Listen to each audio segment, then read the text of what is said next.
Purnamadaha Purnamidam Purnat Purnamudachyate Purnasya Purnamadaya Purnamevavashishyate. Om Shantihi Shantihi Shantihi.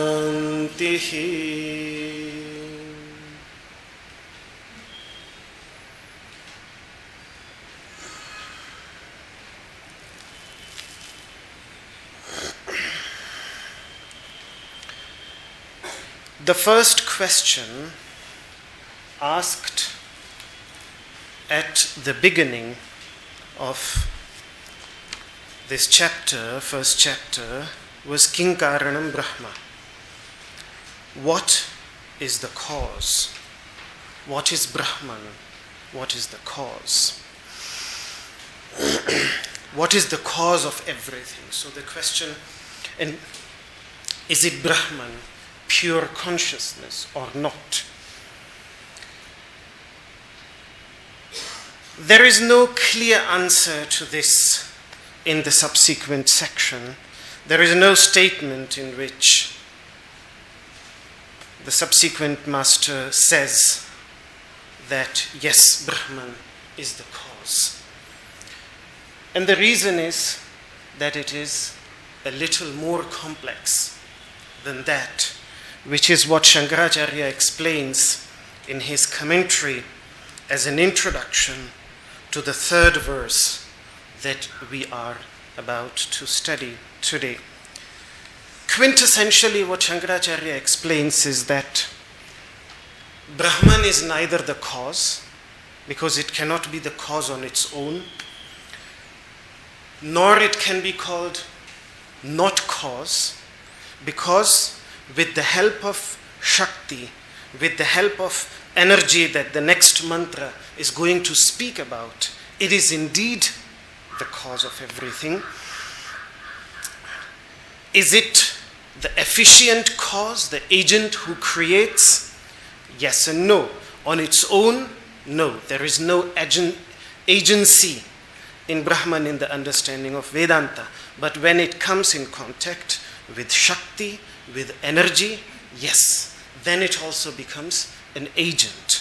And that's when it becomes an efficient cause. Efficient cause, these are technical words. In Sanskrit, we have them as well as in Aristotelian philosophy. There are several causes, but let's just concentrate on two. Efficient cause and material cause. So the material cause is, for example, if you so in Sanskrit, write the Sanskrit words.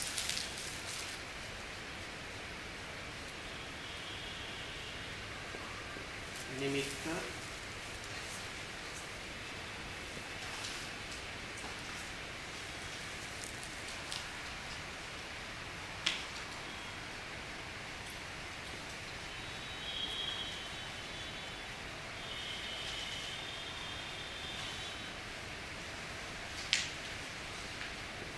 Karana means cause, and these are the two types of causes. There are several, but right now we are just concerned with these two. So, and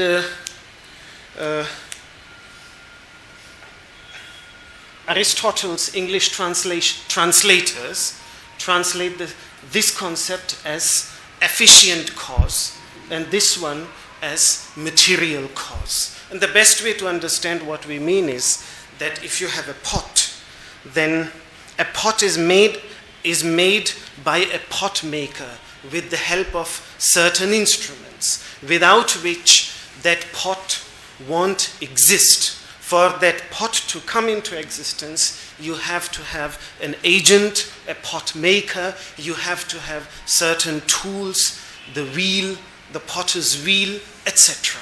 So that is all called efficient cause, nimitta karana in Sanskrit. An upadana karana would be clay. out of which the pot is made. So clay is the material cause, the very material of the thing. So for example, even this house, the workers who constructed it, the constructor who constructed it, he would have been the efficient cause, and the material out of which all this is made, that is called the material cause. So is consciousness the efficient cause as well as the material cause? The idea in Vedanta is yes and no. On its own, no, and with the help of Shakti, with the help of energy, yes, it becomes both. Yes. What's this? She asked, what's the meaning of efficient? Efficient. Inefficient cause. When you do something like in the most easeful way. Yeah, but I think how does it relate to... That's in Sanskrit I can explain, but... I don't understand. These map up perfectly with Aristotelian... Yes, perfectly. That's also how in Sanskrit... yes. Yeah, efficient, able to work well without making mistakes or wasting time and energy. That's sort of what the like when you say our secretary is very efficient. That's what the dictionary, when you look into Google, the people on the front desk. Very, very efficient, yes. So,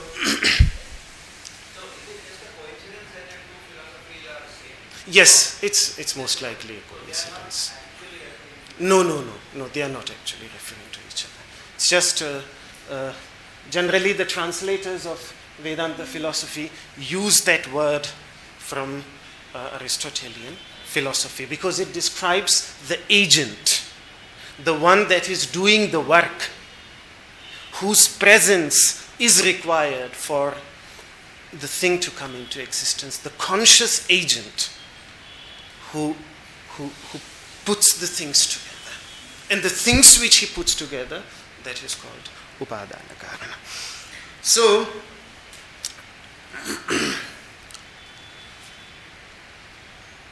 Vedanta, one of the major discussions in Brahma Sutra, one of the greatest works on Vedanta, is to demonstrate how consciousness is both the efficient cause as well as the material cause of everything that exists. But both of it won't be possible without Shakti, without energy. And because Vedanta sees consciousness and potential both inseparably united with each other, when these two together, they are the material as well as the efficient cause of everything. This is the idea that we also see in this Upanishad. But one has to be very clear that Brahman or Shiva on its own, without Shakti, without energy, without potential, is completely incapable of doing anything. Consciousness on its own can just be a pure witness of energy and its products. That's all.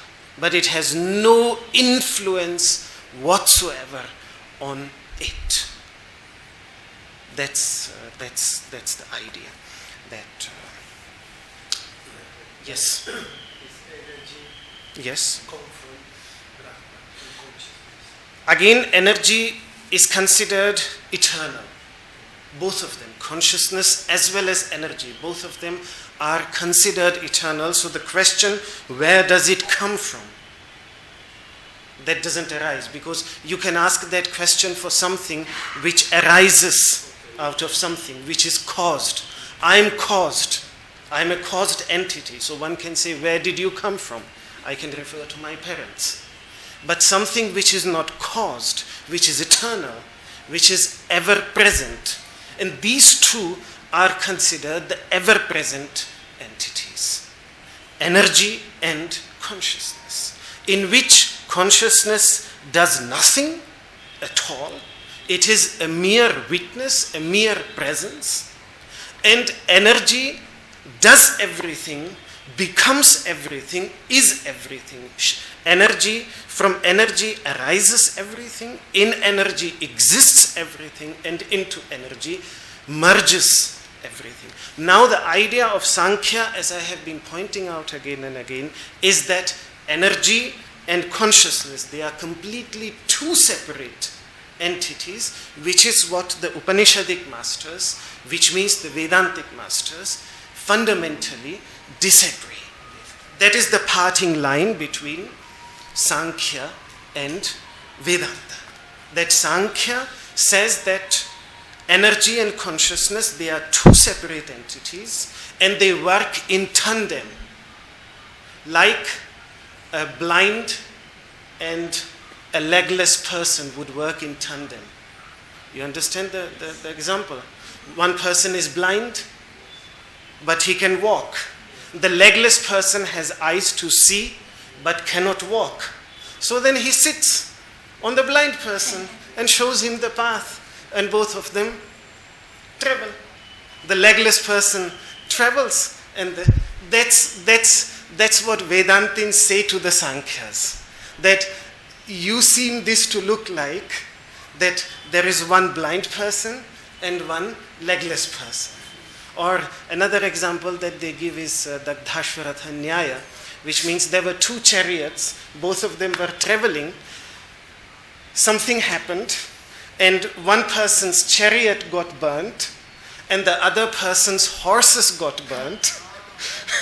So the horses of this chariot and the chariot, this chariot, they were brought together and they started traveling. So it's sort of, that's what Vedantins say, that the picture presented by Sankhya is a little bit like this. And the further logical idea, these are of course very complex discussions. I'm just trying to boil them down into very simple points. But what, for example, Shankaracharya then also adds is that, which I have again pointing out, which I have pointed out a few times, that a seed of a tree and the potential to become this huge tree, in description they are two different things, but in reality you cannot separate them. The potential to become the tree permeates the entire seed, and that does not make it into two. It is still one single entity. It is still one seed, but there is a seed and then there is the potential in it. Some seeds might not have a potential. If you roast a seed, its potential gets destroyed. The seed is there, but there is no Shakti in it. So somehow it is different, and somehow it is yet not. You cannot separate it. The idea is that maybe consciousness can be there without Shakti, because again, not everywhere creation arises in the whole universe. Somewhere it does, somewhere it doesn't. There are vast spaces in which there is no creation. So what kind of Shakti is there, we have no idea.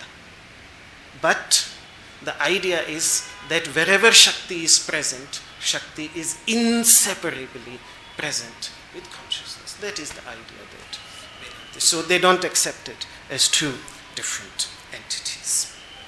And this is very fundamental also to not only the philosophical view of Vedanta, but also religious view of the religious practices of Vedantins. And that's why the deepest religious practices of Advaita Vedantins worship the divine in a feminine form and not in a masculine form. That is the deepest Vedantic religious practice is known as Shri Vidya, and in Shri Vidya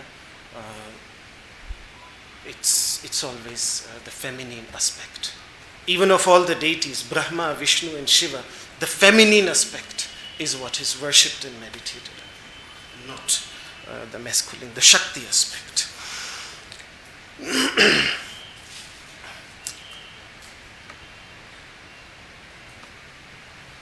In fact,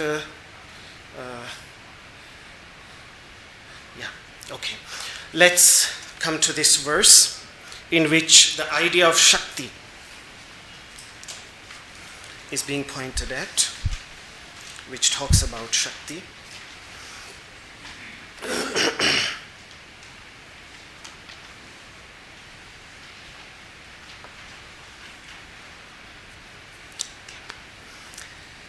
Te dhyāna-yogānugatā apaśyan devātma-śaktiṁ sva-guṇair nigūḍhām yah kāraṇāni nikhilāni tāni kālātma-yuktāny adhitiṣṭhaty ekah te dhyāna-yogānugatā apaśyan devātma-śaktiṁ sva-guṇair nigūḍhām yah kāraṇāni nikhilāni tāni kālātma-yuktāny adhitiṣṭhaty ekah. Translation. Those who followed the yoga of meditation saw the energy which is veiled by its own qualities, the three gunas, by which is the very self of the radiant one who alone presides over all causes listed above, from time, the first one, to ātman, the indwelling consciousness. Okay. Let's discuss the individual parts of this mantra. The first portion, those who followed the yoga of meditation, te dhyāna-yogānugatā. Gataha means literally those who went, who walked. Gam means to go in Sanskrit. And anu, like in anushasana, used by Patanjali in the Sanskrit word, anu means to follow. So those who followed the path of what? Anugata. Anu means to follow. Those who followed,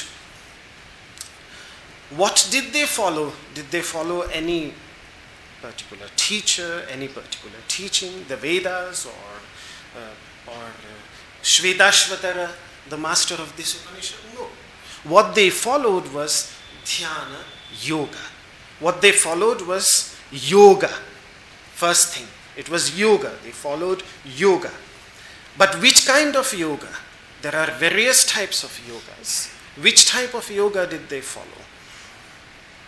The type of yoga that they followed was dhyana yoga, to be very specific, because you can have jnana yoga, you can have karma yoga, you can have different yogas.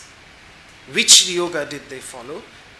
So the adjective always specifies dhyana means meditation. It's the word that when it reached to China, Chang, and then when it reached to Japan, it became Zen. It's that word, dhyana. Because how Chang in China, in China, because most like, Chan. Okay, Chan. Chan.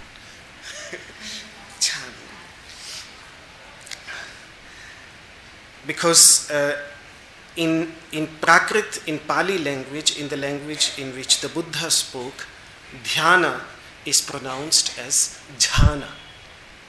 Jhana. Dhyana, Sanskrit dhyana, that's pronounced in Pali, in Buddha's words, jhana. So when he uses the word jhana, not dhyana, but jhana. And that jhana then became so that's the development. So yoga means total concentration. Yoga means union. Yoga also means a means to reach that union, the means to reach that concentration. And there are various means. In fact, Krishna lists several.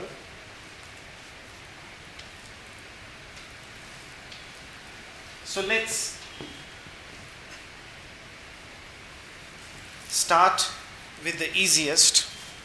Someone who knows nothing, doesn't know what to do, doesn't know where to look, doesn't know where to walk. Such a person has to just listen to someone, and his teacher will tell him what to do. So such a person is totally reliant on someone else. If I don't have my eyes, and if I have not been able to open my eyes, and if I want to walk on the path, the only option that I have is that I have to rely on someone else. So that is the first category which Krishna in the 13th chapter uses the word upasana. Upasana, this requires faith.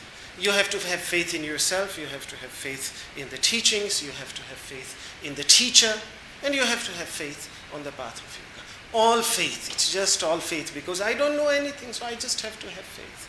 That's the first step. Then the second step after that is to do something for inner purification.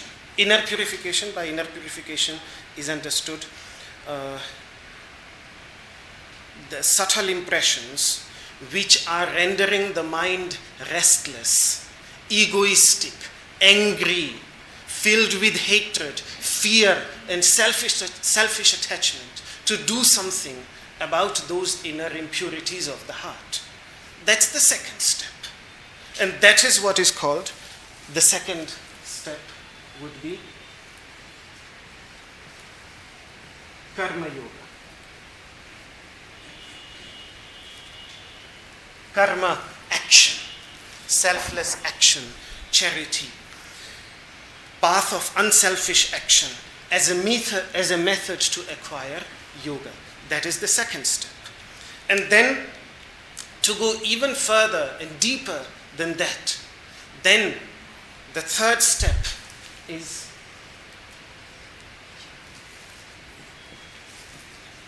dhyāna yoga.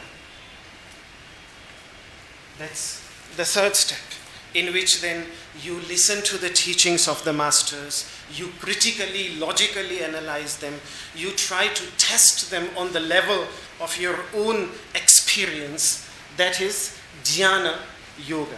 In fact, let me correct this. Let me use the very word that Krishna uses here, not the equivalent word, but he uses the word Sankhya.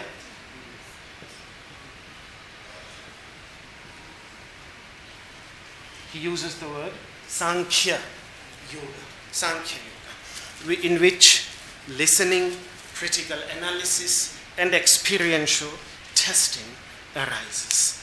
And it is after this that a person is now fully, this is not the end of the journey, this is still a means. Then a person is fully prepared to delve into the last step, which is then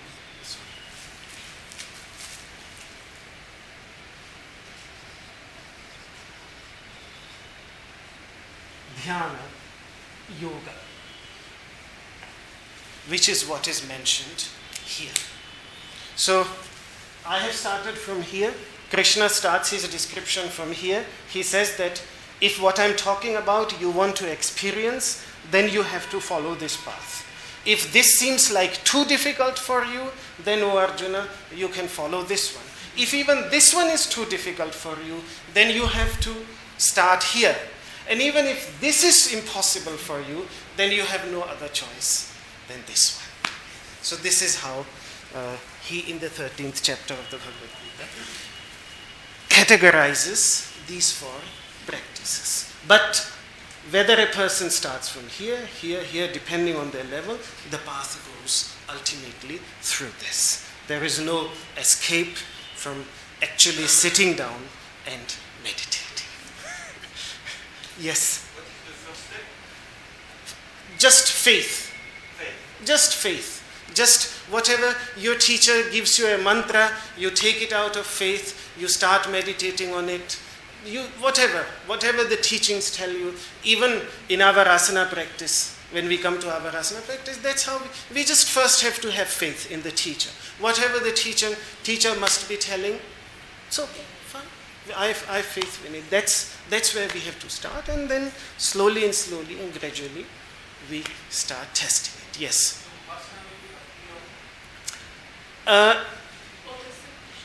Upasana is Upasana Bhakti Yoga. That was his question. Yes and no, because yes, Bhakti initially requires that type of faith, but Bhakti is part of all of them. You cannot have Karma Yoga without love. Sankhya Yoga would be nothing without Bhakti. Even dhyana, meditation happens very naturally when you are in love.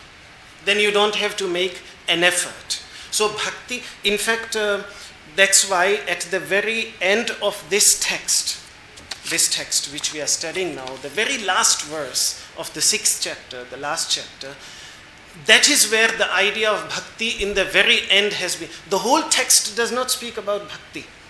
But in the very end, what the master says, that whoever has bhakti, whatever I have been talking about, that naturally gets revealed to such a person.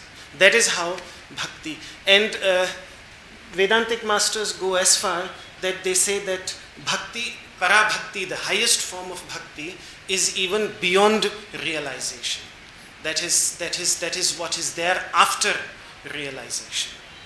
That is when the highest sage enters the highest level of bhakti, which is known as para-bhakti, supreme bhakti.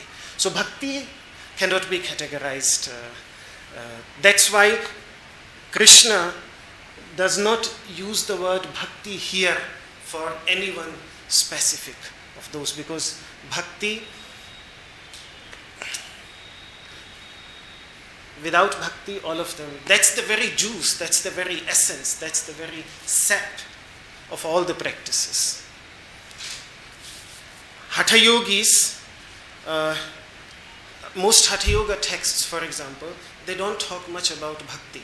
But where they do, for example, really at the end of Hatha Yoga Pradipika, Brahmananda, he devotes a complete section on how bhakti, even though not clearly mentioned in the text, in fact permeates the entire practice of Hatha Yoga. But that's a separate subject.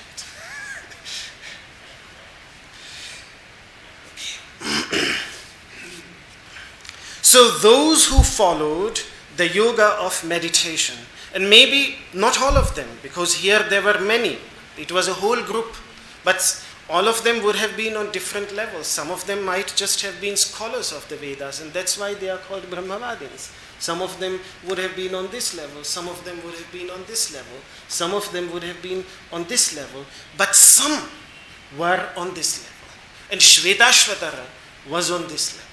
That's why he then starts to stand out of the group, because he was on this level. So now the Upanishads start speaking about those who had reached this level of understanding. So those who followed the yoga of meditation saw. That's the next word, saw. Apaśyan, saw. Seeing in this case obviously does not mean seeing with your eyes, but like in English you would say, do you see my point? Do you see my point? And then if you start seeing, then that's not the point. But do you grasp my point? Do you understand my point? Internal comprehension. Not seeing with the eyes, but seeing with the internal eye of understanding. And what did they see? Śakti. Śakti, that energy. The energy. That is what they saw. The root cause of all movement in this universe on which everything exists. In the understanding of these masters, everything exists on movement. If something is created, it is created because of movement. And if something exists, then there is tremendous movement on different levels for that thing to be in existence. And destruction itself is a tremendous process of movement. And this movement cannot be there without potential. Sometimes that potential gets expressed, then you see movement. Sometimes movement is momentary, potential is not. Movement is there, sometimes it's not there. Movement allows us to infer potential. But movement cannot be there without potential. But potential can be there without movement. You can have tremendous potential in something without any movement. For example, even simple example, a spring, when you press it back, there is tremendous potential in it. But it's not moving, it's pressed. But the moment become weak, it throws. So that energy is present, but it is not moving in that moment. But at the root of all movement is Shakti. And movement is at the root of all creation. And that is why, even in this very moment, even if somebody is sitting totally deep in meditation, the entire existence of the body depends on tremendous movement. Even if I'm sleeping at night, different organs, parts of my body, they don't fall asleep. My heart never ever sleeps. For all these 40 years, it has never slept. It has been constantly pumping, and like this constant movement. And this is why in the 3rd chapter of the Bhagavad Gita, Krishna says that working hard work is the only way to be in accordance to this principle of existence, that existence is dependent on constant movement. So, Shakti is that energy which lies at the very root of all movement, and it is movement on so many different levels that has made existence possible. Okay. Now, a few other. Which energy did they see? Why can't we see that energy? And if we want to see it, then what do we have to lift to be able to see it? That is what the next portion now is, which is veiled by its own 3 qualities, the 3 gunas. Okay. The 3 gunas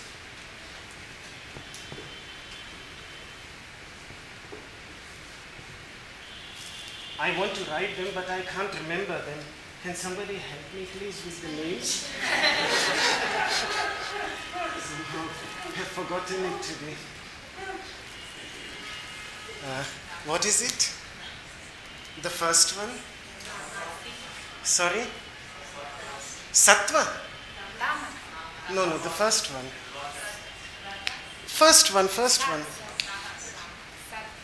Sorry?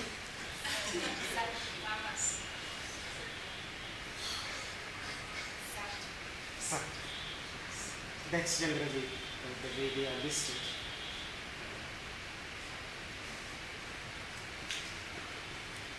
What's the second one?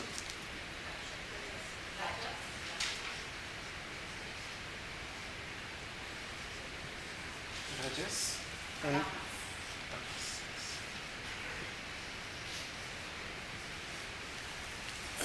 Sattva, Rajas and Tamas. That's generally how it is started. And I would say that let's start with the equilibrium, with the mean line, and then Rajas. And when you go up, then inevitably you also have to go down. So then it is Tamas, where there is, because that's the best way to picture them, because energy is, when it causes movement, it's like a wave. And this idea is beautifully present in the Shiva Sutras, where Prakriti is literally compared to a wave, and a wave is like this. So let's start with describing the mean line, the equilibrium, and then when there is more energy, then it goes down, and when there is a little less energy, it goes up, and then it goes down. So Sattva, Rajas, Tamas. That's how they have to be pictured. And these three principles lie, that's already a Sankhya idea, which is completely accepted in Vedanta. These three principles lie at the root of everything that exists. Everything arises out of these three, whether it is in the physical universe or the mental universe, which means the inner universe of emotions, feelings, and thoughts. And it is these two combined, whether the emotional inner states or the external objects, both together make us forget.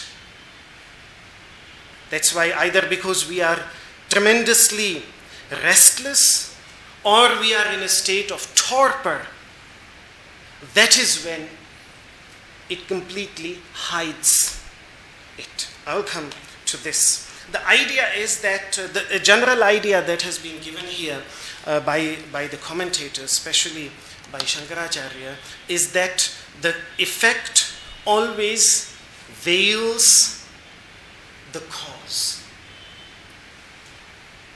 What is meant by this, let me try to explain it by several examples that have been given by them. For example, even in misconceptions, the first example that is given there by Shankaracharya is the example of misconception. In moments of misconception, when you, for example, misunderstand a rope to be a snake, that the appearance of snake completely veils the rope. That is why if the awareness, if the knowledge of the rope would be there, then you would not conceive it as the snake. So it's only that the veiling of the rope which allows the arising of. So in the examples of misconceptions, it is very clear. But even in proper examples, for example, clay and pot, not everyone can see the connection between a lump of clay, which is just lying there, and a beautifully made pot, because the pot has a very specific shape. It is empty from within. It has been beautifully embroidered. The very specific form and shape of that pot and that that clay which has no specific form, which has no specific shape, to see the connection between both requires some understanding. For example, the masters give the example that if somebody in the morning who walked next to the home of a pot maker saw this big lump of clay and just walked past it, saw that lump of clay, in the evening when he came back, he saw a big collection of pots of all the different sizes. Then he has to infer the connection that the lump of clay that I saw in the morning, which was so different, the lump of clay looked yellow, it had no specific shape, it was just lying there, and now it is that which has become all of these different pots, which are now, after they have been burnt, totally prepared, they have become totally red. So that has to be inferred. The connection has to be inferred. It is not readily seen.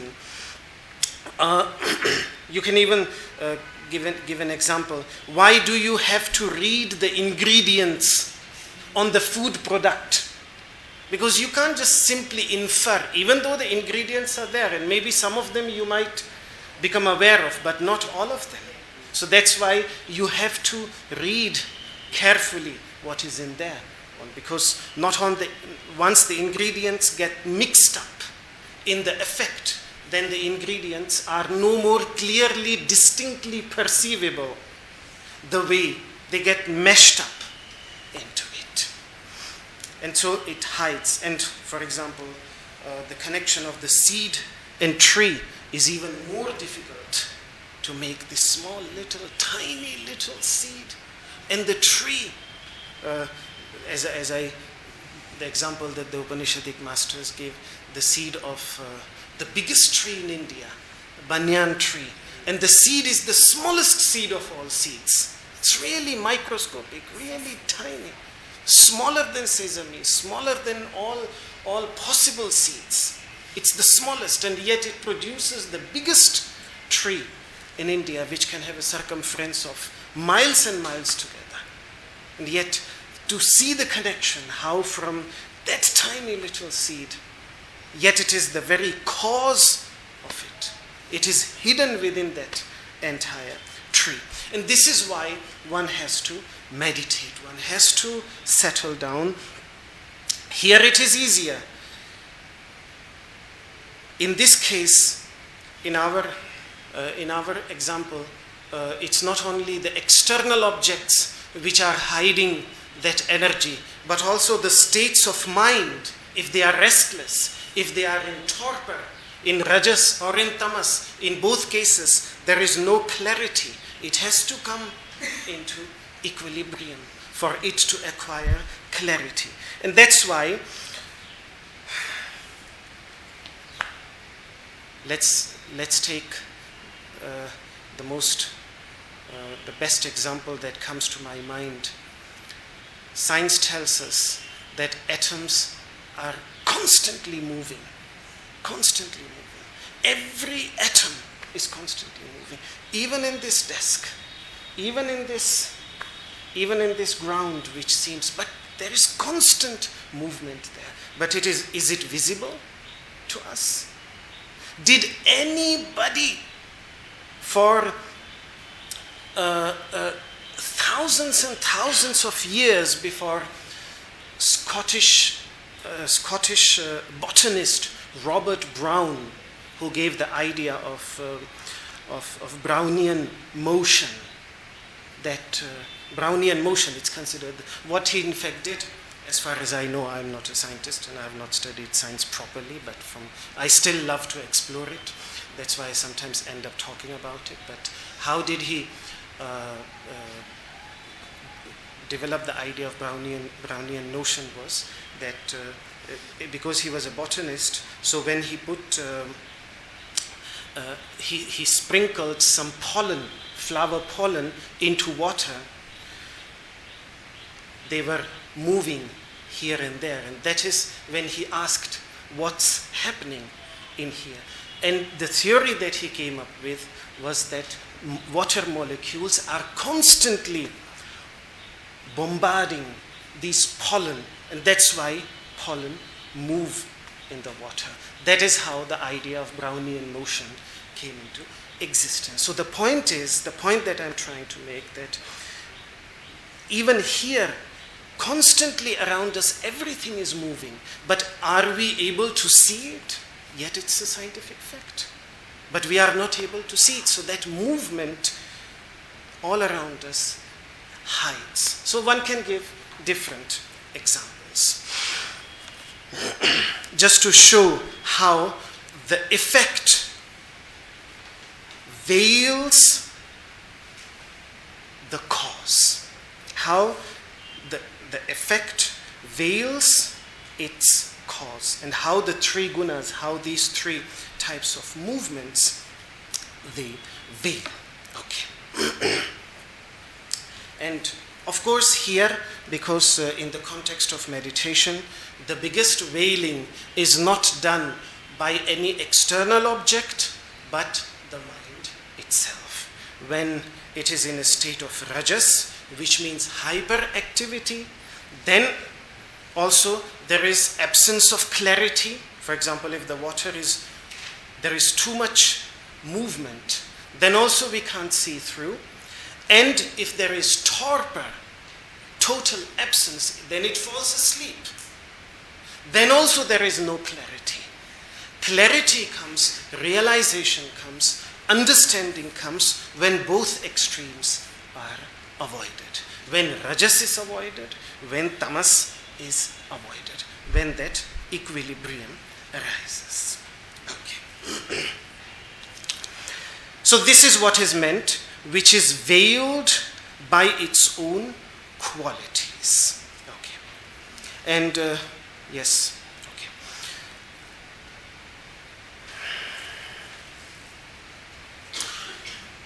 This is basically what the Vedantic masters refer to as the veiling power of Shakti.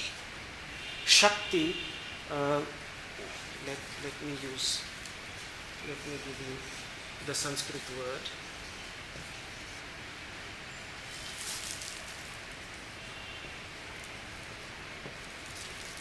Avarana.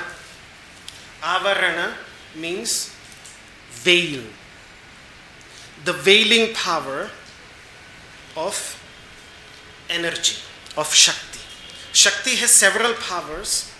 One of the main ones is veiling power, to veil itself as well as Brahman. And this is how avidya, which means ignorance, comes into existence. Without this veiling power, ignorance cannot be there. In ignorance, particularly in the understanding of in the yogic traditions, ignorance of one's true nature. Ignorance of one's true nature. That is, ignorance of oneself. That arises because of this veiling power. Yes.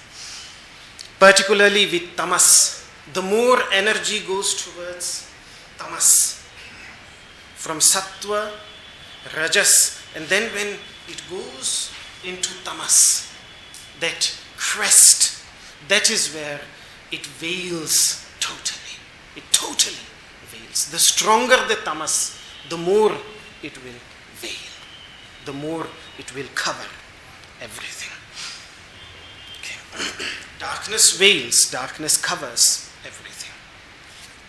Okay. So, which is veiled by its own qualities, the three gunas,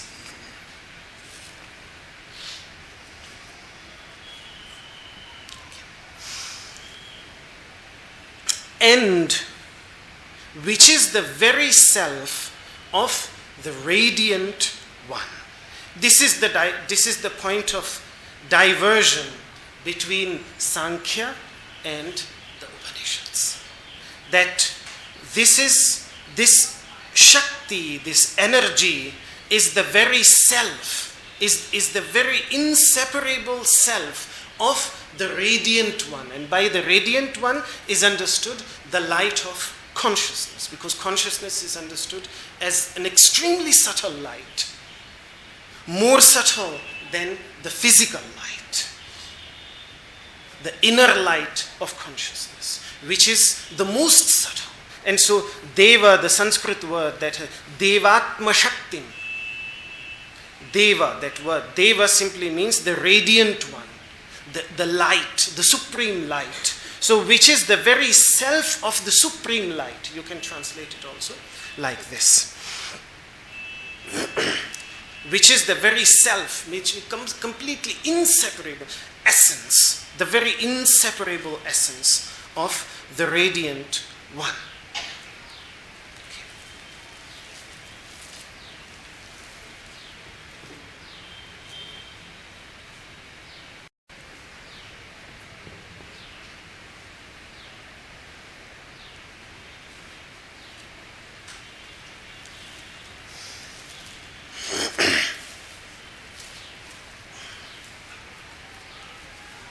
Deva, the Sanskrit word deva, comes from the same Proto-Indo-European root from which words like divinity, divine have arisen. And in Sanskrit, the root div means to radiate light, to emanate light, to illuminate.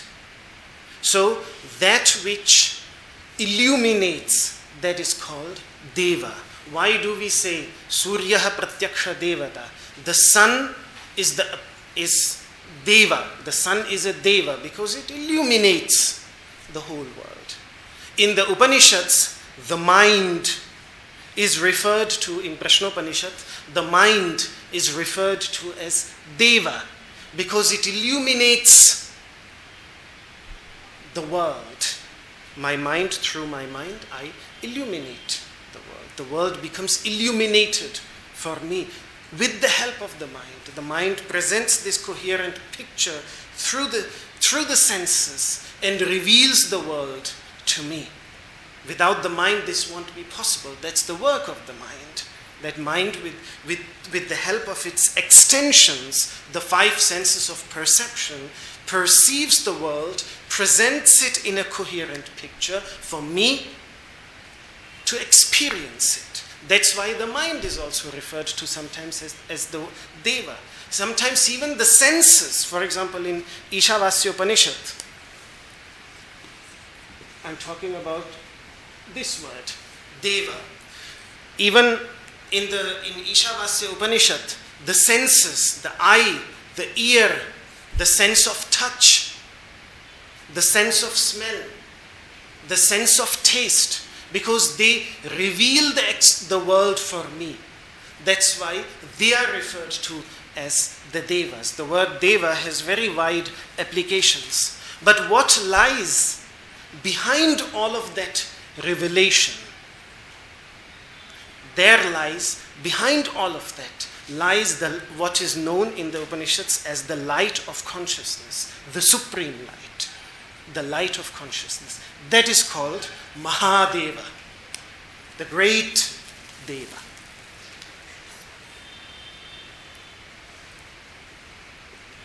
Mahadeva, the supreme Deva, the supreme light. That inner light of consciousness. And this energy, which is veiled by its own qualities, is the very self, is the very essence, is the very self, which means you cannot separate it. Because if something is the very self, the word self here has been used like you would say that clay is the very self of the clay pot. In Sanskrit, in English you don't say that, but in Sanskrit you can say that. That in Sanskrit you can say clay is the very ātman of the clay pot. If you take it out, it's inseparable to that. So in the same way, energy is the very essence, the very inseparable aspect. And this is where the Upanishadic understanding diverges from Sankhya, as I keep on pointing out. And over the centuries, at least beyond the 8th century, this was made, or even I would say 4th, 5th century or 3rd century, when this was brought to the forefront, this discrepancy in Sankhya, and beyond that, Sankhya as a philosophical system ceased to exist. In India, it is no more practiced. We study it, Ishwar Krishna, Sankhya Karikas, we study, but it's not practiced anymore. Because of some of these, and Vedanta, what we call Vedanta, is just a slightly updated version of Sankhya. It's all Sankhya. In fact, Vedanta also refers to it as Sankhya. But Sankhya, as was understood at the time of the Buddha, or a little bit after the Buddha, that was updated. And Vedanta is that updated version of Sankhya. So this always has to be kept in mind. Okay. I think we should leave it here, and we will come back to the other part, the deva, because the other part is about the deva, is about that consciousness which presides over all the causes that have been listed. Any questions regarding this?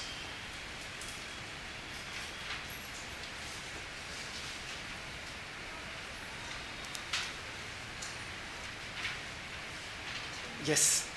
You say that everything is moving, so also with the atom and stuff. You say we cannot see it, but in Vipassana they say that by practicing the Vipassana meditation you can see it, like you can feel the quantic, also the quantic field. So, Also the quantic field, like Ah. after the atoms.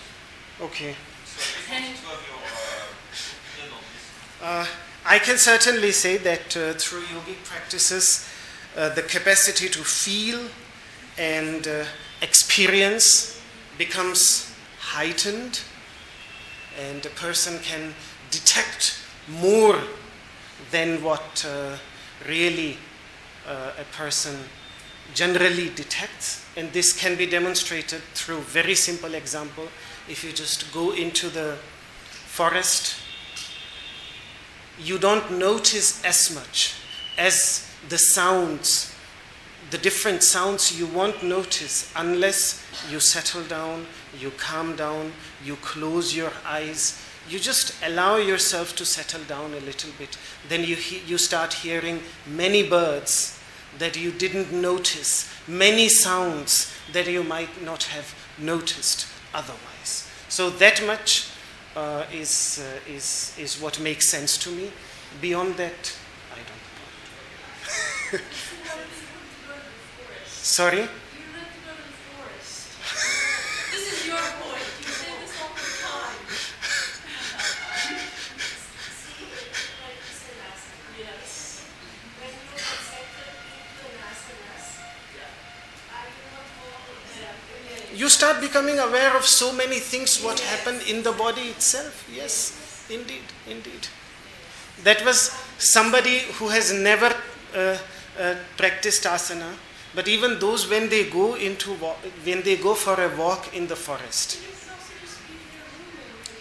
even then, yes, wherever you settle down yourself, just in the garden when you settle down? next to the Ganga,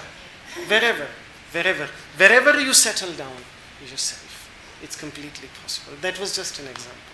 Because you always make Yes. these points. Yes. Because now very little forest. Yeah, so you just go to the garden.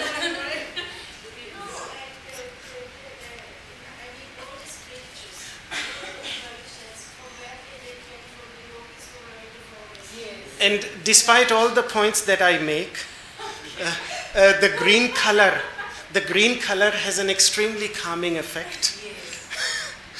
And that's as long as you are dependent on external circumstances, then it is better to go into forest. But once the more independent you have made your inner peace and your inner calmness, that is the final goal. That you have to have if every time to experience peace you have to go into forest, then if your circumstances send you one day to Delhi, then you will be the most restless person in Delhi because you won't find a forest there. But you see the Upanishads, they have been, compiled. Brihadaranyaka-Upanishad have been compiled in the forest. Yes. And they say you have to Yes. step into the forest, The into the depths. Mataji, the meditative practices, the moment the Upanishads, the Vedas start speaking about meditative practices, the idea is that those meditative practices should be given and received in forests. Yes. Even Swadhyaya, can you believe the rules for Swadhyaya? Swadhyaya means chanting of the Vedas, is that go out of your village so far from where you cannot see the what's the छप्पर को क्या बोलते हैं छप्पर roof, yes, the roofs of your village. Go so far away from your village and go to a spot from where you cannot even see the roof of your village. Of course, then the master says, if someday you can't do that, then at least do your chanting in the village itself. That's okay, fine. The most important thing is you do your chanting. If you can't leave the village, okay. But if you can, then you should leave the village. So even just for chanting, for Swadhyaya, for the very basic practice. Because in the village where the dogs are barking, where human beings are chatting, there it becomes very difficult to focus. So, yes. Also, let's have a class in the forest next That would be the most beautiful thing. In Swami Ram Sadhagram, sometimes in SRSG, which is the Meditation Institute out of Rishikesh, sometimes we used to have our classes under a tree. Just sitting under a tree. It's can do that.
सर्वे भवन्तु सुखिनः सर्वे सन्तु निरामयाः सर्वे भद्राणि पश्यन्तु मा कश्चित् दुःखभाग् भवेत् ॐ शान्तिः शान्तिः शान्तिः. My humble salutations to you.